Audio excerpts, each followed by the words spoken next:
On a brief non-table note, this is the furnace that we have in the garage, and it was at least secondhand when we got it, so I suppose that makes it at least third-hand now.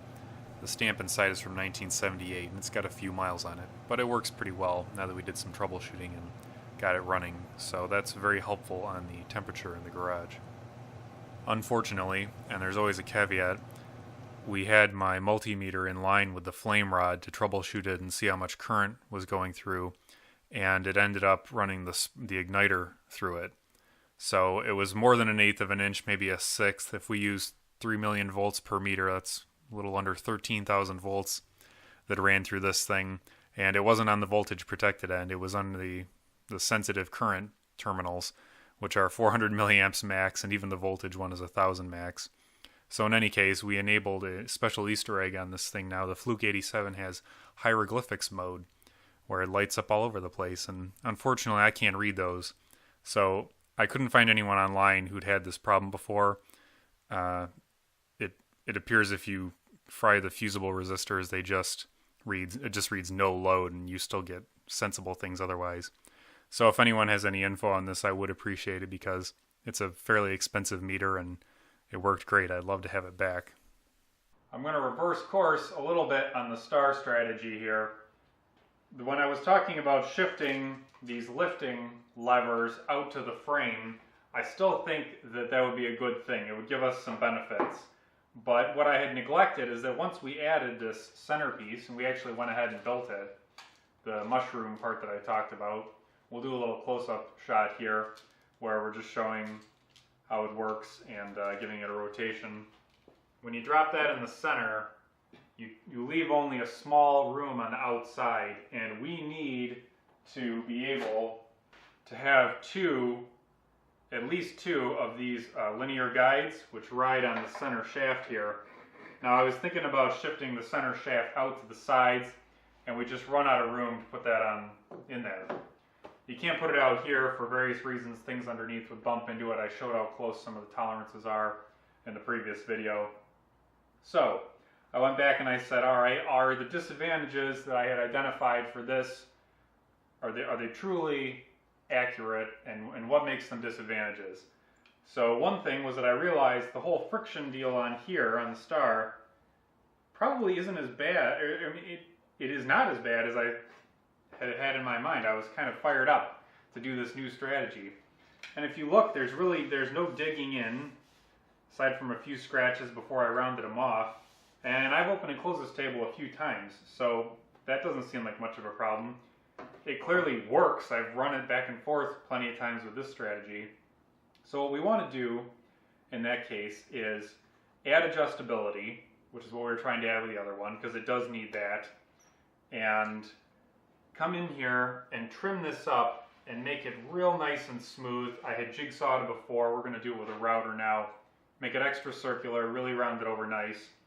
And I think this will serve our purposes with that adjustability. Some of these, the extra play that we had with these were because I was trying to figure it out. So that could be cleaned up too, if necessary. As I said, this inside circle is still on its sort of first revision and not particularly elegant. I cut it out with a jigsaw, and I don't even remember how I rounded over the edge.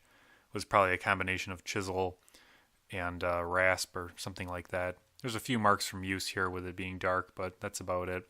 So what we're going to do to make it nice and round is to cut out a circle, and then we cut on the inside here using the same strategy we did as on the cradle project.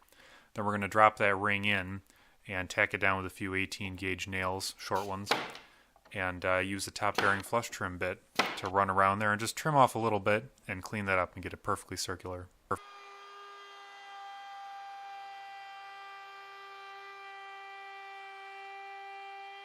With that complete, I picked up a new 1/4 inch round over bit and ran that around a nice smooth pattern on the inside. Gave it great results. Much more consistent than it was before. It's not hard to improve upon a rasp and a chisel. With that fresh cutter, it takes just the smallest amount of sanding around there and all the splinters are gone, nice and smooth. Next up are the actual arms themselves. We want to replace these because there's a clean piece of aluminum in the center there for reference, and you can see that These used to be old baking pans, and we used them for mixing epoxy before we repurposed it into this. Here's a few extra ones ready to meet their fate, sitting by the forge. So we found some old trailer ramps, which are made out of pretty heavy-duty aluminum, in the shed, and we're going to cut off one link and use that as our stock to make new ones. So they'll all be exactly the same size and nice and clean. These are held together only by the bottom rail, so we're just going to hacksaw through that to separate off one link. That's more than enough material for what we need. Now you may be wondering why I decided to go with aluminum here when I used steel for the arms, which actually attach to the center. And really, you could use either material in either case, but aluminum is a bit friendlier in my experience. I don't think I've ever gotten an aluminum splinter, whereas I've gotten steel splinters, and those are pretty unpleasant, quite a bit more than wood ones. And I also didn't have an aluminum sheet, which was large enough to make the arms. Now, after much cutting, we're finally down to some essentially flat stock, so we trace out our pattern and cut them out with the jigsaw again. Since aluminum is so soft, you don't want to use a grinding wheel on it, so I just use a flap disc, and we knocked all the edges off and got everything cleaned up. We also polished off the surface, which was kind of nice. The hinges didn't have any issues, so we're going to reuse the original ones. We mount them here with sheet metal screws and then cut off the excess with an angle grinder. In order to make it adjustable, we changed the base that hinge mounts to, so we're just cutting a few slots with the table saw here. The 2x4 is helping me guide it in since it won't sit flat on its own. And then you can see the slots here. We run the screws in, and that way we can just back off the screw and slide it in or out. Very easy to adjust.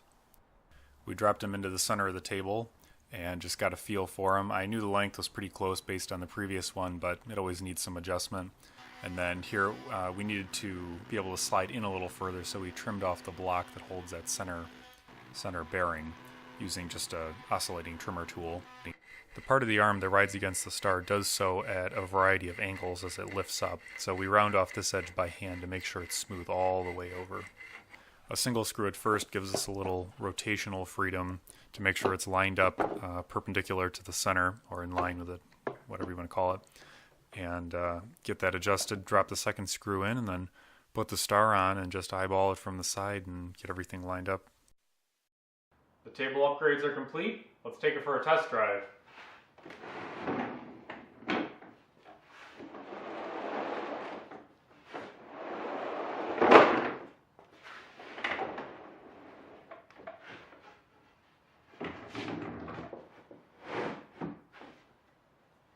With these upgrades complete, our next task is to get the plans updated. All the changes that we've made in here, I've kept a running list of so that I don't forget. Some of them are kind of buried underneath and be easy to overlook. And questions, minor clarifications, a couple typos that people have sent me over the past year are also, I have a list of those, are going to be rolled into the plans update, which will come out next week. So that's my next task. And thank you for watching this series. I appreciate it. We're going to get those updated and get them sent out to all the previous customers. Thank you.